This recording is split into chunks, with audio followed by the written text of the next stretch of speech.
ici Bassin Chanel qui va vous présenter la deuxième émission consacrée à Tony Poncet. Alors, pour ceux qui l'ont entendu, nous avons déjà fait une émission consacrée à Tony qui parlait bien sûr de son début de carrière.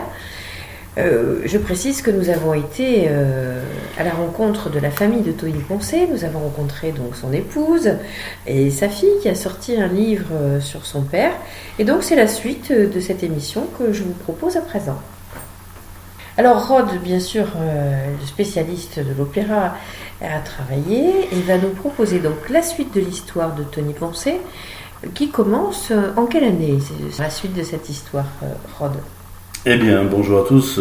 Christiane, effectivement, nous reprenons aux portes de la Seconde Guerre mondiale, c'est-à-dire en 1939. Donc, seconde émission dédiée à Tony Poncet, que j'ai baptisé Tony Poncet, la force d'un destin.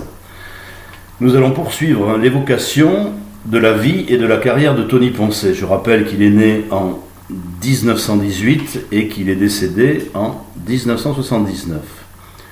Comme nous l'avons précisé lors de la première émission dédiée au ténor, Bassin Chanel a été reçu, comme l'a dit Christiane, par Madame Anne-Marie Poncet et sa fille, Madame Mathilde Poncet, que nous saluons. Je précise aussi que Bassin Chanel, d'une manière générale, n'a ni la vocation, ni les moyens, et encore moins l'ambition de se substituer à tel ou tel média professionnel.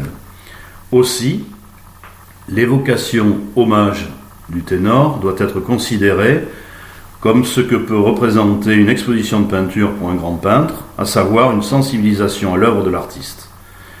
Exposition à laquelle on ne reproche pas, en général, de ne pas cerner la globalité de la carrière de l'artiste. Nous allons donc aborder la difficile période de la guerre de 39-45, puis les débuts de carrière du ténor. Pour ce faire, j'ai choisi de vous passer chronologiquement de nombreux airs, car nous sommes une radio web et la priorité me paraît être d'écouter ce chant si rare pour illustrer les années de gloire de Tony Poncet. On peut situer de 1955 à 1975, en survolant de manière synthétique son parcours et sa carrière, que vous pourrez retrouver en détail dans la monographie de sa fille. Celle-ci, par ailleurs, a initié la réédition dans les conditions les meilleures d'une part significative de la discographie du ténor. Chez Marianne Mélodie, vous pouvez voir en ce moment défiler les jaquettes des CD. Bien. Antoine Poncet, un ressortissant espagnol, n'est nullement mobilisable en septembre 1939. Cependant, par solidarité avec son pays d'adoption, qui est devenu le sien, et ses amis d'enfance mobilisés, il s'engage à Tarbes, dans un régiment étranger de volontaires, pour combattre et défendre la France. C'est un patriote de la race des seigneurs. Ce trait de caractère définit le personnage à lui tout seul et permet de mieux cerner sa personnalité qui détonnera plus tard dans le milieu plus policé du spectacle. Moins politiquement correct, dirions-nous aujourd'hui. Bref, formé dans le futur 22e régiment de volontaires, le 22 RMVE, il devient pilote de char et tireur d'élite en quelques mois. Puis il est rapidement envoyé sur le front des opérations en 1940. Il est envoyé dans la Somme, où il est sérieusement blessé dans la commune de Marche-le-Pot. Vous voyez quelques photos d'époque. Tony est fait prisonnier, non sans avoir fait exploser tout seul un char ennemi en grimpant dans la tourelle pour y loger une grenade à main. Tony Poncet était titulaire à la Libération des décorations suivantes, gagnées au prix du sang versé: Légion d'honneur, médaille militaire, croix de guerre avec étoile d'argent, croix du combattant pour l'Europe, croix du combattant volontaire, médaille des blessés de guerre et, incroyable, la médaille présidentielle américaine de la liberté, pour ne citer que les principales.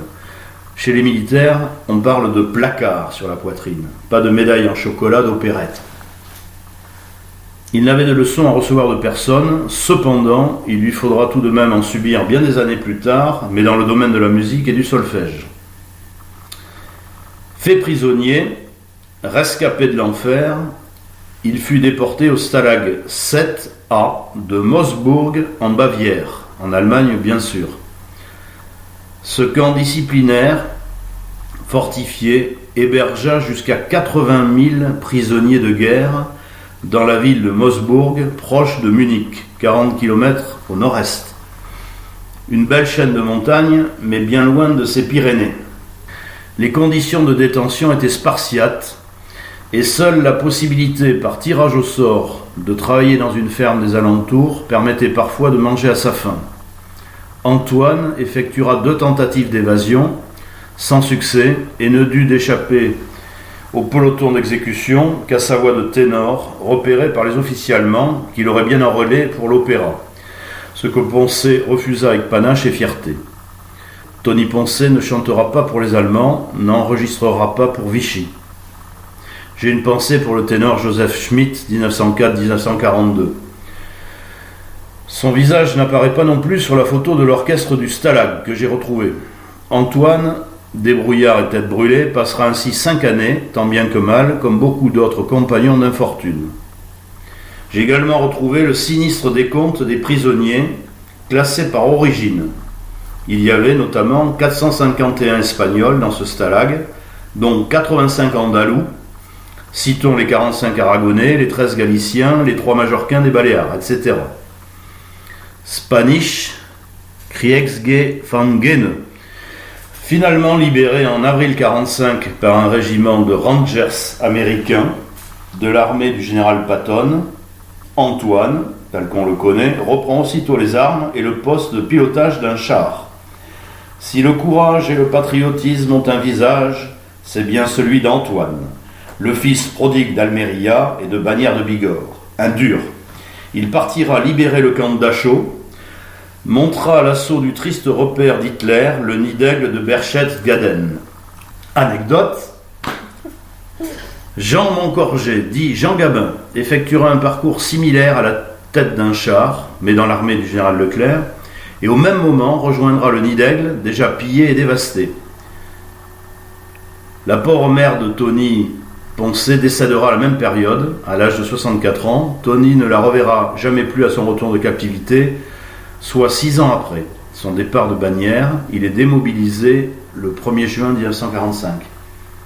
Nous allons écouter, en hommage à Tony et à tous ses copains de captivité, la Marseillaise.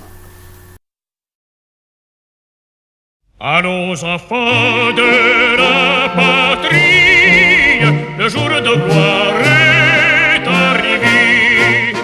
Contre nous de la tyrannie, l'étendard sanglant élevé, l'étendard sanglant élevé. Entendez-vous dans les campagnes rugir ces féroces soldats? Ils viennent jusque dans vos bras, égorger vos fils, vos compagnes. Aux armes, citoyens, formez vos bataillons. Marchons, marchons, que sang guépir, à brève nation.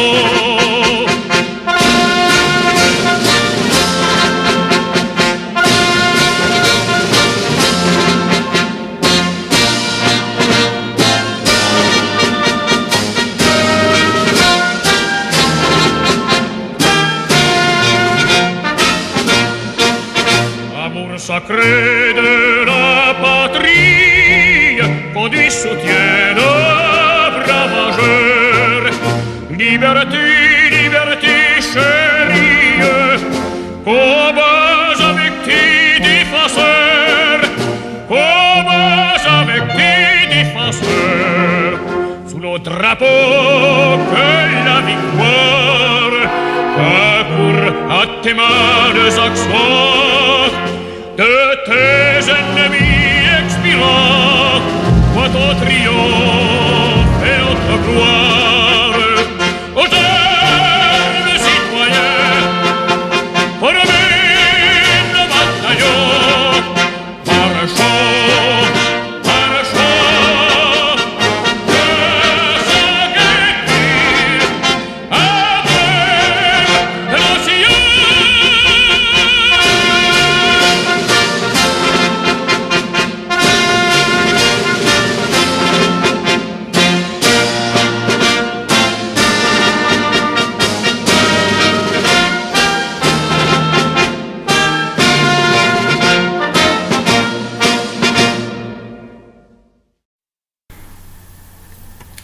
La carrière de Tony Poncet. Cette longue conquête de reconnaissance et de gloire va durer encore près de 10 années et connaître des péripéties dues à des choix de carrière improbables, des rencontres manquées. Rien ne fut donné à Tony aisément. Bassin Chanel a fait le choix de privilégier l'écoute de ses disques à la rétrospective et l'exégèse des représentations et concerts assurés chronologiquement.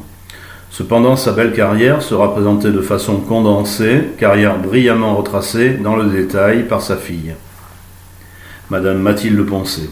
Donc vous voyez défiler l'iconographie.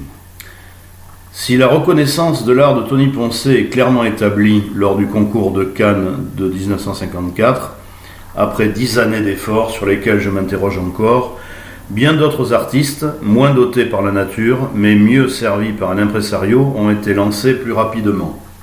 Poncet monte à Paris en 1947, où il établira ses domiciles successifs. C'est à cette époque qu'il est naturalisé français. S'ensuivent de laborieuses années d'apprentissage, ce qui paraît incroyable, car il a déjà, depuis bien longtemps, une voix établie. Rappelons-nous l'épisode du Stalag où les officiers allemands auraient fait un pont d'or au phénomène andalou. Rien n'est épargné au ténor. Les auditions, les petits boulots, les chœurs, les maigres cachets, une vraie bohème. Impensable, rétrospectivement, il devait se sentir anachronique. Poncet remporte un premier prix à la Gaîté Lyrique où il restera 4 années, mais dans les chœurs. Incroyable. Comment est-ce possible ?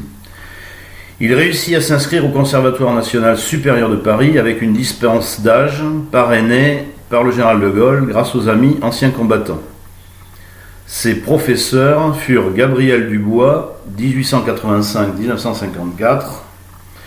Pour l'anecdote, Adolphe Nourri, 3 mars 1802, Naples, décédé, suicidé le 8 mars 1939, fut également professeur de chant au Conservatoire de Paris de janvier 1828 au 30 avril 1838.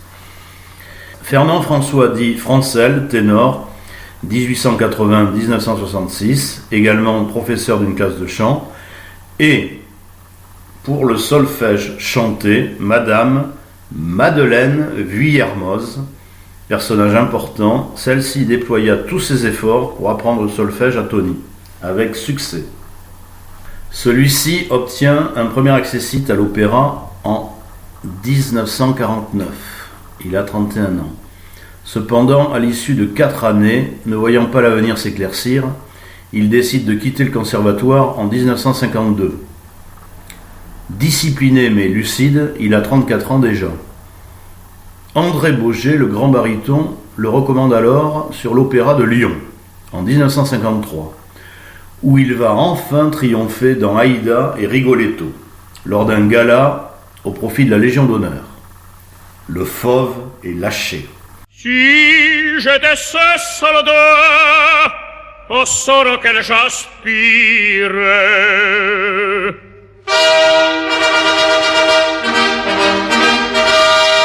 si je pouvais conduire comme un guerrier, être vainqueur, rentrer à mes filles dans ma gloire. Oh, toi, cher Aïda, au sacré mes lauriers, disant, tu m'inspires, je te dois la victoire.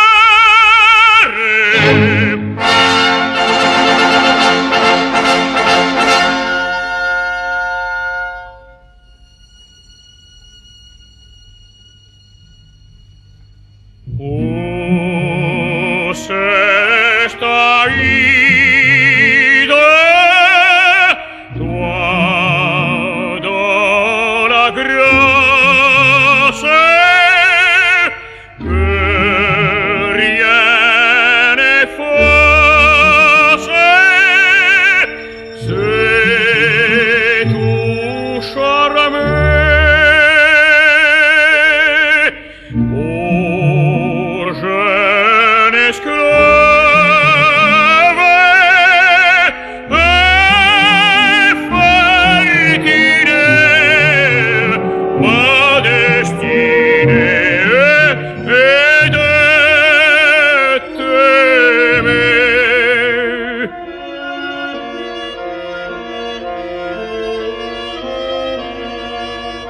qui m'attendent que je te rende par mon amour des jours heureux, que je te donne une couronne à cette digne des dieux. Oh,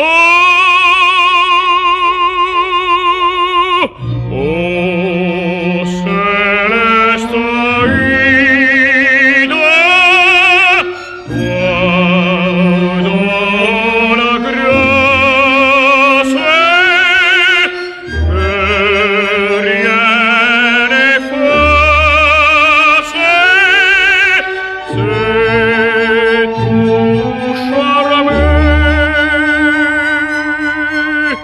Pas toi, mon âme,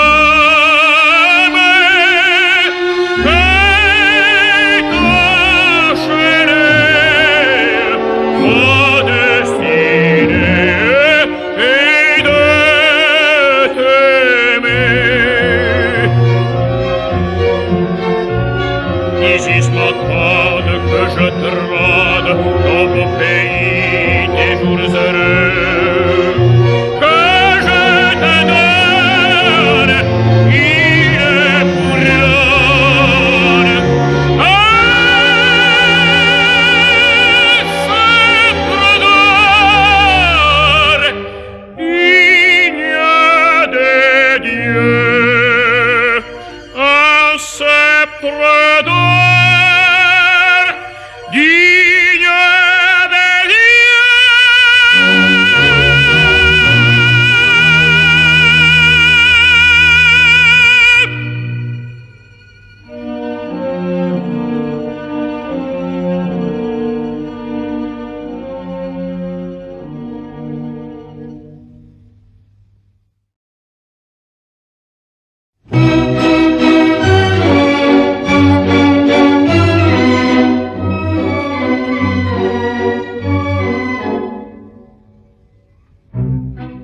Comme la plume voix, femme et volage, et bien peu sage, qui signifie un instant, tout en élémentaire, tout est frivole, ces choses folles que lui livrait son cœur.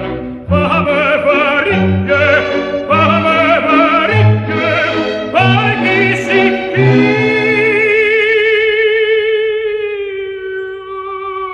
un seul instant, un seul instant.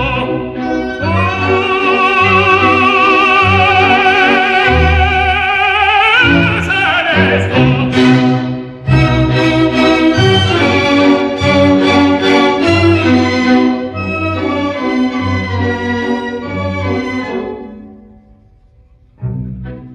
Comme la plume voix, femme et volage, et bien peu sage, qui signifie un instant, trompés par leurs douze yeux, je leur ai dit croire, bornant ma gloire, à tromper encore mieux. Femme varique, par qui signifie un seul instant, un seul instant.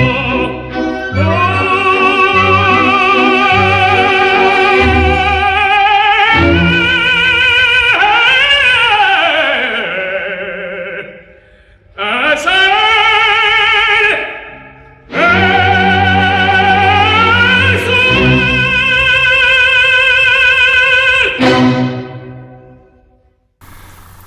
À Toulouse, il va présenter un paillasse éclatant sous la baguette de Georges Recprêtre. Puis, c'est le fameux concours des ténors de Cannes en mars 1954 qui va consacrer Tony dans la catégorie fort ténor. Concours organisé par M. François André 1880-1962, homme d'affaires, à l'origine des casinos de Deauville et de Cannes. Cet homme d'affaires n'était pas un professionnel du chant, merci beaucoup à lui. La carrière de Poncet, mal orientée lors de cette tardive reconnaissance et début de notoriété, va encore être freinée par un départ improbable et hasardeux aux États-Unis, où Tony, bientôt âgé de 40 ans, se produit dans des nightclubs sous la houlette de M. Abbé Saperstein, plus connu pour avoir managé la carrière des Harlem Globetrotters que lançaient des ténors au Metropolitan. Et bien sûr, comme dans les mauvais polars, Decinit in Pissem, l'aventure se terminera par un retour piteux en Europe, non sans avoir été, bien sûr, escroqué financièrement. Pendant que les autres lauréats du concours de Cannes 1954 établissaient leur notoriété. Poncet, décidément d'une autre époque, ne parvient pas à convaincre. Il est légitime de penser que la même voix, comme pour Escalaïs et Vesani, aurait, dans les années 20 à 1940, sans doute connu un succès foudroyant, car elle correspondait en fait à une époque plus populaire, sans pression de l'image médiatique des années 1960, où le paraître prit le dessus sur d'autres considérations. Ceci étant dit, sans dénigrer d'autres artistes sincères, mais mieux inspirés et épaulés. Beaucoup d'étoiles du spectacle, au sens large, ont également pâli dans les années 60-70, avec l'arrivée de la télévision dans beaucoup de foyers, qui donna dès lors la part belle au yéyé, sans jugement de valeur là non plus. Brassens et Brel ont bien réussi à percer et à se maintenir. Mais la route vers mai 68 se dessinait déjà. Il fallait faire du neuf, se renouveler sans cesse. Bref, une page se tournait sur l'opéra, comme en 1920. Il faudra attendre les années 1980 pour qu'un Luciano Pavarotti reprenne le flambeau, mais qui, actuellement, assure la relève au point de déplacer les foules. Ainsi, il n'était pas évident pour Tony Poncet de se faire une place. Son créneau de fort ténor intéressait moins que celui, par exemple, d'un Luis Mariano, son ami, qui, bien conseillé, choisit l'opérette, malgré une voix de ténor clairement établie et reconnue, digne de l'opéra comique. Néanmoins, la volonté indéfectible de Poncet, qui croit en son étoile, le fait auditionner en juin 1956 devant M. Georges Hirsch, 1895-1974, administrateur de la Réunion des théâtres lyriques de 1946 à 1951. Ancien résistant, Légion d'honneur, marié à une cantatrice. Poncet va interpréter l'air de bravoure, l'Africaine de Meyerbeer, Ô pays merveilleux, qui lui vaudra un engagement, enfin, à l'opéra et à l'opéra comique, où il chantera le rôle de Cagno de Paillasse, Léon Cavallo.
J'aurais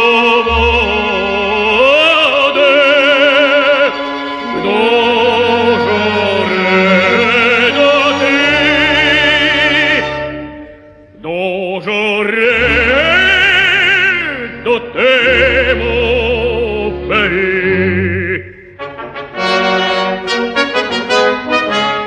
À nous, ces campagnes vermeilles, à nous, c'était de me retrouver.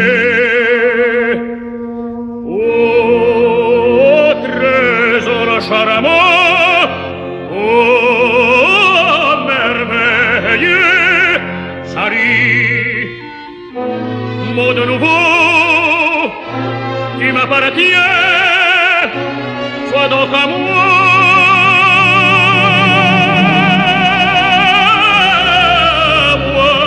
sois donc à moi, au beau pays. Mon de nouveau, tu m'appartiens, sois donc à moi, sois donc à moi, à moi.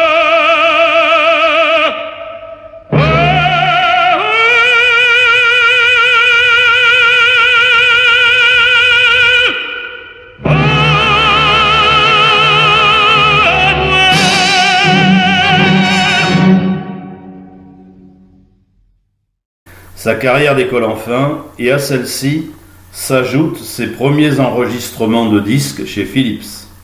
Citons, donc en 1957, Le Pays du Sourire.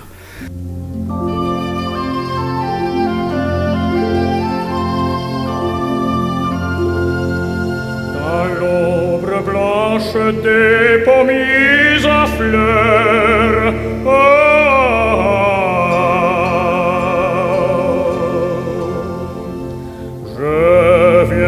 celle qui prit mon cœur en cette nuit bleue de l'avril.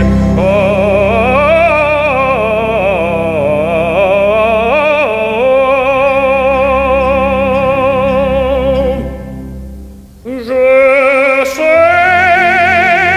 un chant d'amour pour la plus belle. Et ma voix tremble en le chantant pour elle. En cette nuit bleue de l'avril,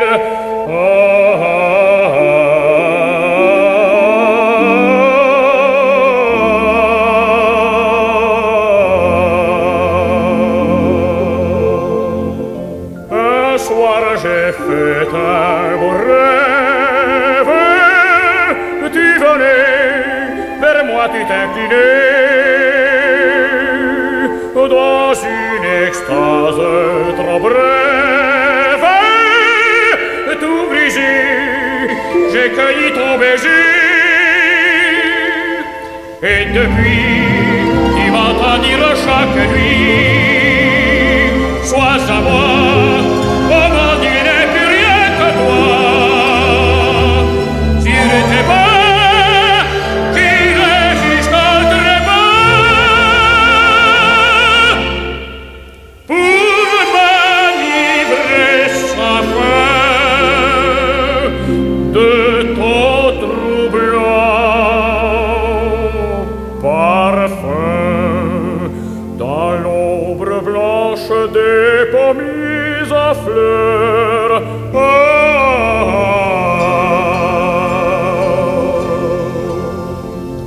je viens vers celle qui prit mon cœur en cette nuit bleue de l'avril.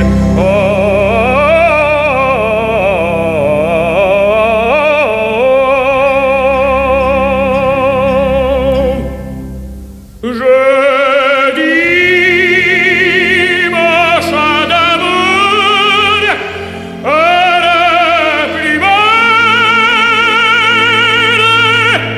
et ma voix tremble en le chantant pour elle.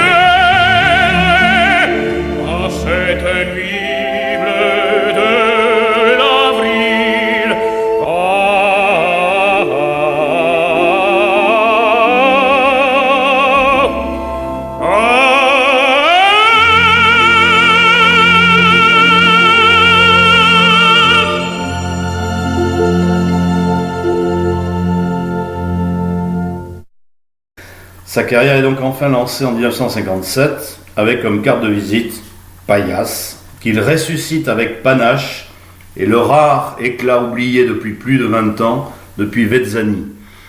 Il se jeta dès lors dans un combat inégal, remportant de nombreuses batailles face à un public conquis, mais perdant la guerre d'une époque révolue. Me brimez, comme qu'elle saigne, quand les sanglots m'étouffent, quand je suis fou. Et pourtant, il faut que suis-je donc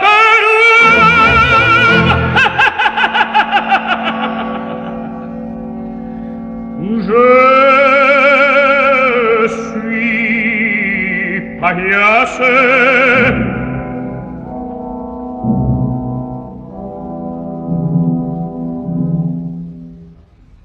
Pour Paillasse, pas de peindre ta face. La foule attend, à toi de l'égayer.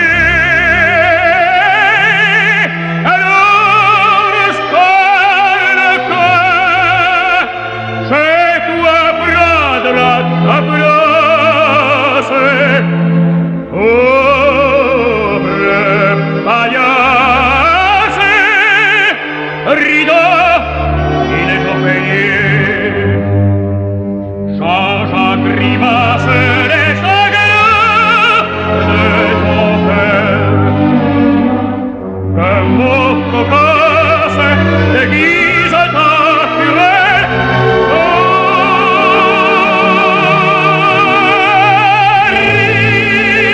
Rideau Paillasse, rideau de tes malheurs.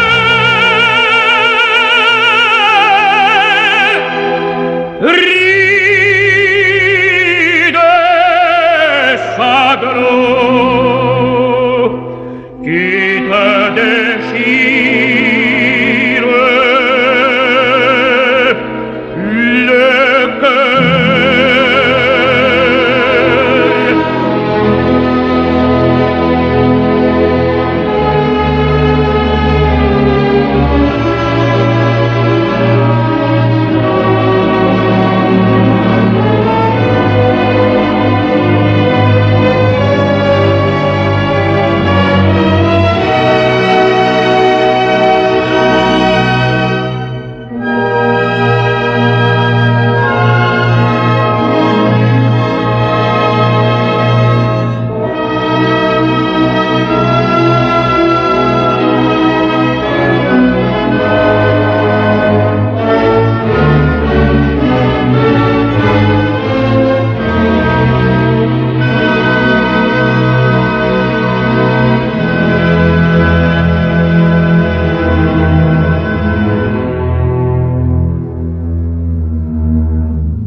S'ensuivent enfin des enregistrements, des dizaines d'airs, d'opéras, de mélodies, de chants patriotiques durant la période de gloire des années 1957 à 1970. Les disques donc de Marianne Mélodie. Antoine Poncet, devenu Tony Poncet, ET à la scène, va multiplier dès lors les tournées, les opéras, les concerts, les galas, dans des rôles lourds, Guillaume Tell, La Juive, Les Huguenots, citons Carmen, Rigoletto, La Bohème, Le Trouvère, Cavalleria dans une seconde partie de carrière, je dirais. À cette époque, Tony prend enfin un impresario, je dirais, compétent. Il s'agira de Madame Sarrat, dans les années 60 à 70, lors de son décès. Plus que Paris et l'opéra, c'est la province, la Belgique, qui vont consacrer le fort ténor, autant pour son art que pour ses qualités humaines. Simplicité, gentillesse, générosité, modestie, discrétion dans sa vie privée et le respect de ses jeunes partenaires. Considération pratique précise sur sa carrière. Selon l'ouvrage de sa fille, Mathilde, j'ai dénombré plus de 540 représentations des années 1953 à 1977. À ces 540 représentations, il faut ajouter, je dirais, le trajet aller-retour, les répétitions, etc. Donc 540 représentations, j'ai calculé une moyenne de 24 représentations par an. Bien sûr, dans les années 64 et 65, par exemple, on comptait plus du double de production. Soit plus d'une par semaine, ceci avec une marge d'erreur que j'évalue à 5%. On peut noter la prédilection du ténor pour les versions françaises, à savoir les opéras italiens chantés en français. Il en est de même pour les disques micro-sillons. C'est bien l'opéra Paillasse qui lance la carrière de Tony Poncet, opéra fétiche auquel il restera fidèle de nombreuses années. J'ai noté 18 interprétations du rôle en 1960. Les années 1960 à 1970 voient la diversification du répertoire du chanteur dans l'apparition de son second cheval de bataille, à savoir le Guillaume Tell de Rossini, dont il ressuscite le rôle d'Arnold avec une énergie quasi surhumaine. Il donnera du reste le prénom de Mathilde à sa fille unique en souvenir de cet opéra.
Que d'espoir, j'entends des cris d'alarme. Vengeance!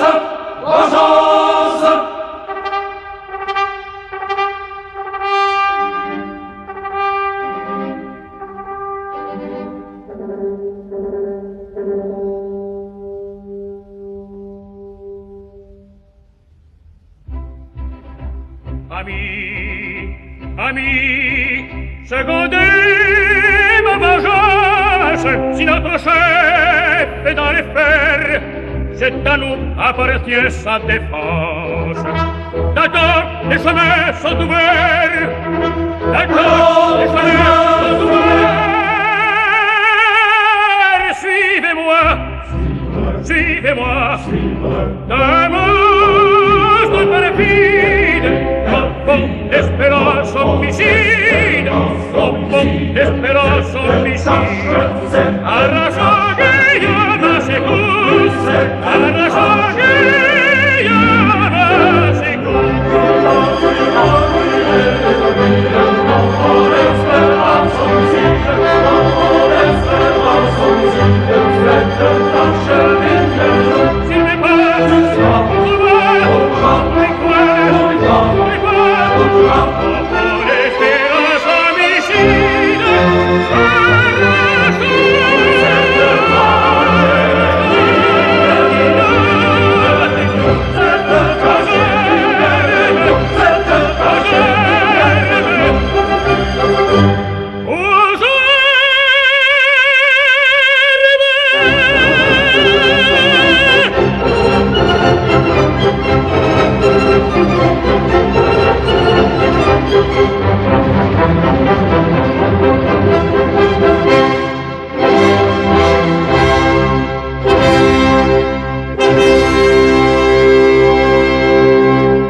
Le mieux est encore de l'écouter et de se reporter à la monographie pour préciser telle ou telle représentation ou critique émise, voire des témoignages ou anecdotes. Selon moi, seuls les enregistrements sont réellement utiles à sa mémoire. Mais encore, faut-il en parler, près de 40 ans après son décès. Tony Poncet va donc diversifier ses opéras, citons Cavalleria Rusticana, Aïda, La Juive, Rachel Camp du Seigneur, Carmen, Rigoletto, La Bohème et Le Trouvère.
Faut-il que le destin les mise là sur mon chemin?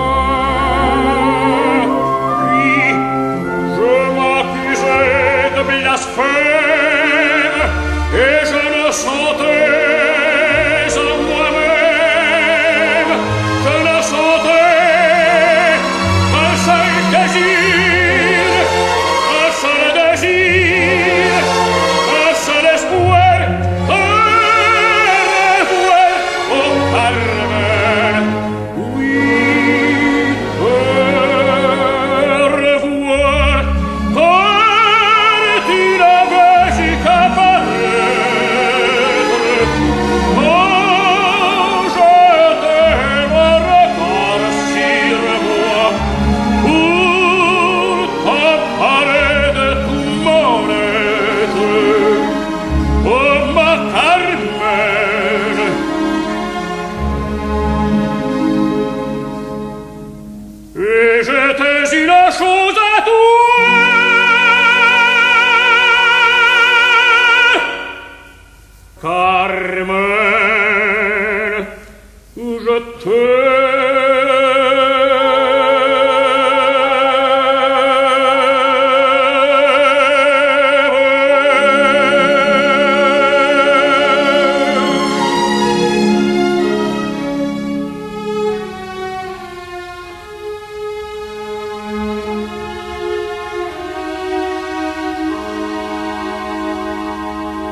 Seigneur, la grâce tutélaire, à mes tremblantes mains, confie à ton berceau. J'avais à ton bonheur voué ma vie entière, et c'est moi qui te livre au bourreau. J'avais à ton bonheur voué ma vie entière, et c'est moi qui te livre au bourreau, et c'est moi qui te livre au bourreau.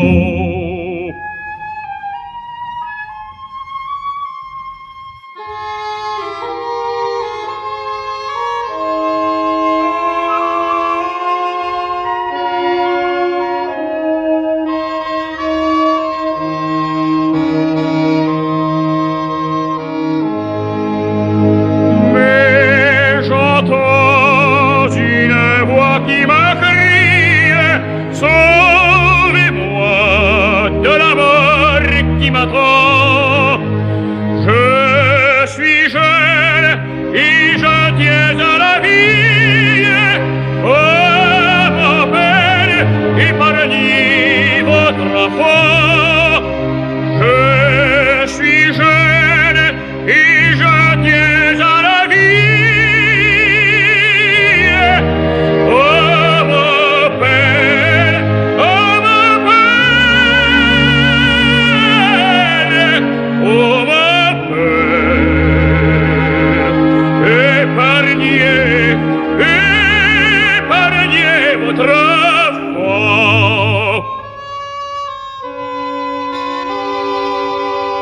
Oh, Rachel, quand du Seigneur la grâce tutélaire, à mes tremblantes mains, confie à ton berceau. J'avais à ton bonheur voué ma vie entière, et c'est moi qui te livre au bourreau. J'avais à ton bonheur voué ma vie entière, et c'est moi qui te livre au bourreau, et c'est moi qui te livre au bourreau. Rachel, je te livre au bourreau. Rachel,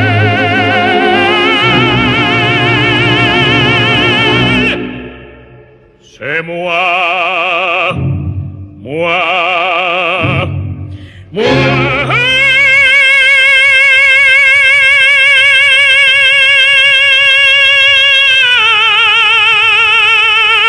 Qui te livre au bourreau.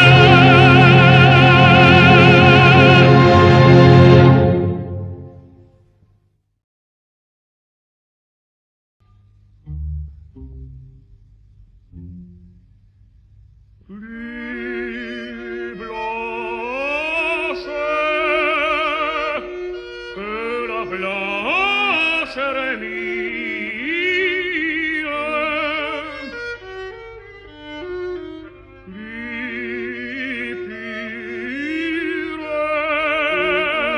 plus pure qu'un jour de printemps. Un ange, une vierge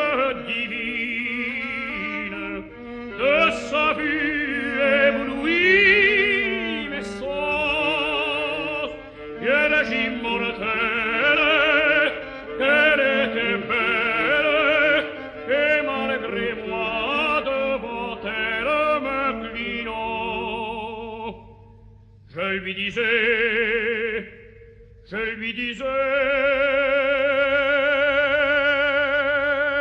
bel ange,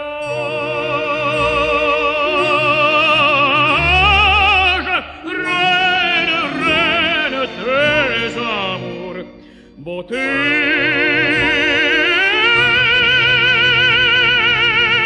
du ciel, je t'aimerai toujours, toujours, toujours, toujours,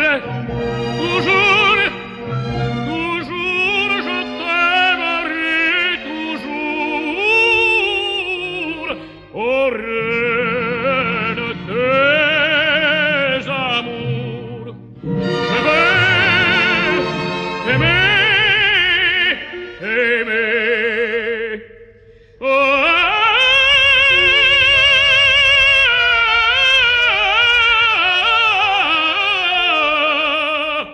je veux t'aimer toujours, je t'aime.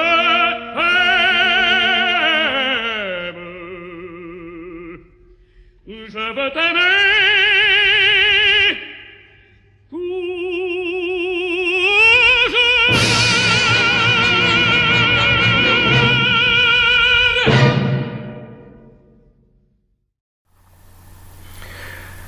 Né en 1918, la cinquantaine étant arrivée, Tony commence à devoir lever le pied. Ce n'est plus un jeune homme et sa vie ne fut pas un long fleuve tranquille.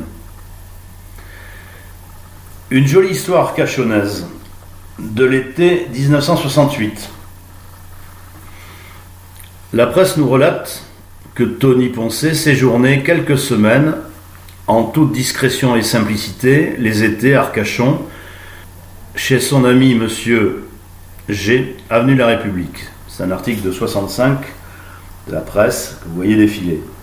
De même, en 1968, il participa bien volontiers au gala annuel de danse, organisé au Casino de la Plage. Incroyable souvenir que Christiane nous racontera un peu dans le détail tout à l'heure. Christiane Mouls dansa à cette occasion de ce gala de danse de 1968 en présence de Tony Poncet. Son père, le célèbre photographe André Mouls, assurant la régie sonorisation, et sa charmante épouse, assurant le reportage photographique, que nous avons désormais le plaisir de vous présenter de manière inédite. Merci Rod.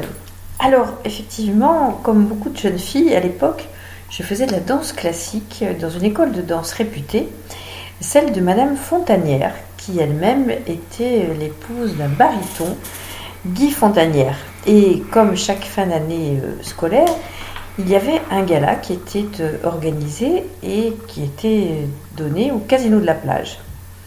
À l'époque, alors bien sûr, j'étais beaucoup plus jeune, j'avais 10 ans, et depuis les coulisses, j'avais pu observer le duo de ces deux artistes qui interprétaient les pêcheurs de perles. Alors j'ai été très surprise par le spectacle, puisque c'était un monsieur que je ne connaissais pas et dont la qualité vocale, l'amplitude, l'ampleur de sa voix était très très impressionnante. Et par la suite, le lendemain, quand mon père, nous avons pu parler ensemble de cette aventure, m'a expliqué, mais tu sais bien, nous vendons des disques et je vais te montrer, ce chanteur que tu as entendu est un monsieur très célèbre, il s'appelle Tony Poncet, tu vois, tu pourras le réécouter quand tu voudras, sans problème avec ce disque-là.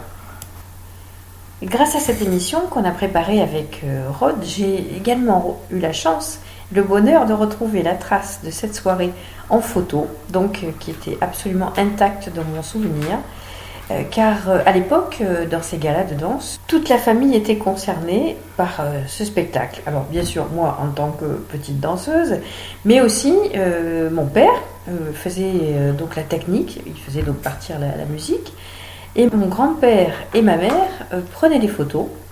Et dans la salle, il y avait toute ma famille. Donc on était tous très, très impliqués. Voilà, c'était un souvenir que je souhaitais partager avec vous.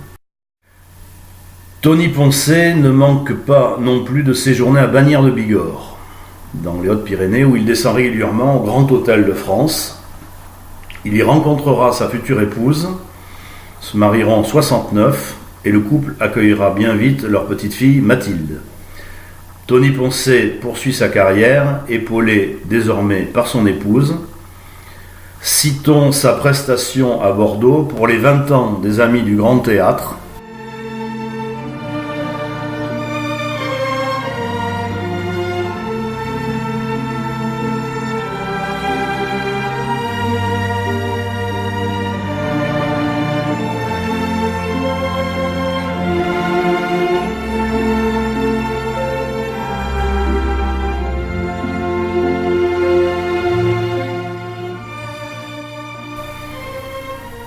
Puis s'ensuivront des concerts et galas jusqu'en 1977.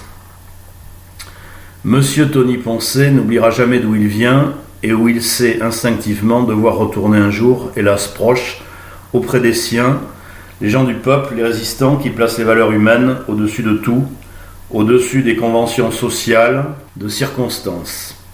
Là où seuls les géants au cœur d'or, comme il le fut toute sa vie, ont toute leur place sans considération aux distinctions d'origine ou d'argent. Signalons également que Tony Poncet, en 1966, fut nommé citoyen d'honneur de la ville de Vauvert, dans le Gard. Je salue à cette occasion Madame Monique Quilès et Monsieur Alain Telade, qui contribuent au devoir de mémoire grâce à leur association Les Amis du Bel Canto, font preuve de fidélité. Par ailleurs, la commune de Saint-Égulin, en Charente-Maritime, a donné à son très beau théâtre le nom de Tony Poncet. Retiré à l'Istrac-Médoc, il donne ses derniers concerts de bienfaisance au profit de la médecine et des malades. Épuisé par une vie trop riche, un cœur trop grand, il rejoindra le Panthéon des gloires de l'opéra le 13 novembre 1979, où l'attendent déjà ses partenaires pour des représentations d'anthologie. Il repose à Saint-Égulin, Charente-Maritime. Tony Poncet, par la magie du disque, poursuit sa carrière. Il poursuit aussi, de par le souvenir de son exemplaire parcours, son rôle de père dans les yeux de sa fille Mathilde, car le tombeau des héros est bien le cœur des vivants.